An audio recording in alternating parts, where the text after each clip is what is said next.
రాష్ట్ర వ్యాప్తంగా రేషన్ కార్డుల కోసం ప్రజలు 12 ఏళ్ల నుండి ఎదురు చూస్తున్నారన్నారు మంత్రి వివేక్ వెంకటస్వామి. కాంగ్రెస్ ప్రభుత్వం వచ్చాక రేషన్ కార్డులు ఇస్తున్నామని చెప్పారు. సిద్దిపేట జిల్లా కేంద్రంలోని కొండమల్లయ్య గార్డెన్లో సిద్దిపేట అర్బన్, సిద్దిపేట రూరల్ మండలాల లబ్దిదారులకు నూతన రేషన్ కార్డుల పంపిణీ కార్యక్రమంలో పాల్గొన్నారు. రాష్ట్ర వ్యాప్తంగా 17 లక్షల ఇందిరమ్మ ఇండ్లు నిర్మిస్తున్నామని, సిద్దిపేట జిల్లాలో 10,000 ఇందిరమ్మ ఇండ్లు ఇచ్చామని చెప్పారు.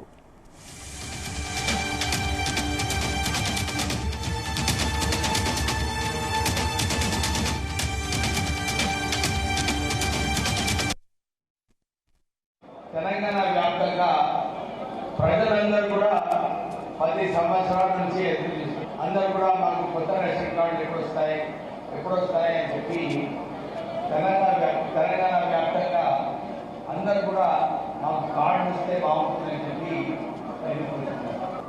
కాంగ్రెస్ ప్రభుత్వం వచ్చిన తర్వాత రేవంత్ రెడ్డి గారు ఒక నిర్ణయం తీసుకున్నారు.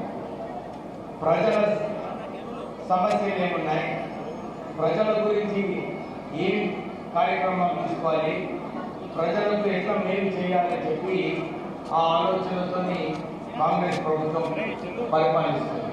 మీరందరూ కూడా రేషన్ కార్డు రావాలి, రేషన్ కార్డు ఇస్తే బాగుంటుందని చెప్పి 12 సంవత్సరాల నుంచి మీరు వెయిట్ చేస్తున్నారు.